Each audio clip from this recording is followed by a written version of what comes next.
Dahil nga puyat ako, nagising ako ng late. Mga 8 a.m. Masyado siyang late sa karaniwang kong gising na 4 to 5. Kaya, yan, naapektuhan talaga yung performance ko today. Naapektuhan siya ng sobra. Kasi hindi lang dahil late ko na magagawa yung mga task ko, yung mga habits ko, yung morning routines ko. Kasi 8 a.m. Tapos magkasikaso pa ako ng gawaing bahay. Naapektuhan din yung energy ko. Yeah. Kasi nga, puyat ako, kulang ako ng tulog. And usually, ganun talaga. Mahirap maging disiplinado pag puyat. At, kanina talaga Hindi ako nakapag-workout. Dahil puyat ako. Siguro, ako lang to. Kaya ng ibang tao. Kaya nyo. Pero ako, ngayon alam ko na yung kahalagahan ng pagtulog ng maaga, tsaka ng pagising ng maaga. Kasi ito yung magiging natin basehan kung ano nga ba yung magiging takbo ng performance natin kinabukasan. So yun.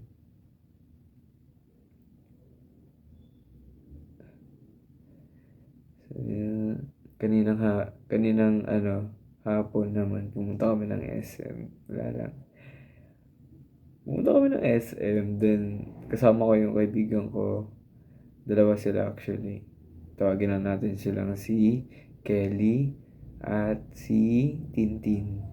Si Kelly at Tintin. Nag-ikot-ikot lang kami sa mall. Wala kaming binili, wala kaming nagtingin-tingin lang kami. Kasi balak namin bumili ng boxing gloves. Yeah. We are trying to be a boxer. Sparring ba? Para may protection. Para may protection yung kami ng pagsusuntok. And pupunta namin dun sa bilihan ng sa shop. Kasi meron yung shop sports. Basta sports shop. Pagpunta namin dun, and hinanap namin yung boxing gloves na section, pang boxing. And nagtanong-tanong kami. And tinanong namin yung presyo. And nagulat talaga kami kasi ang presyo pala ng boxing gloves sa mall is nag-range siya ng 1,000 to 3,000. So, sobrang mahal. Hindi namin afford. Kahit ipunin namin siguro ilang lang, hindi namin kakayanin yon. So, napag-usapan namin na siguro sa online kami bibili. Kasi sa online, Shopee, Lazada, medyo mura pa.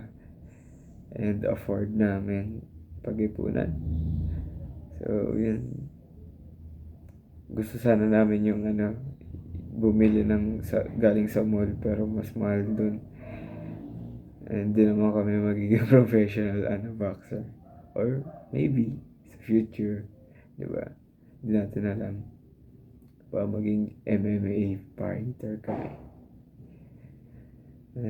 Yeah, that's my day. Ito yung ko. Gusto ko ng compression shirt.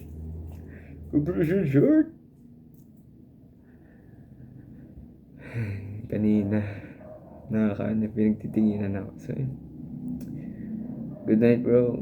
Matutulog na talaga ako. Magiging disiplinado na ulit ako. Kailangan natin mag-recover. Love you. And subscribe ko na rin para makapag-update ako sa'yo.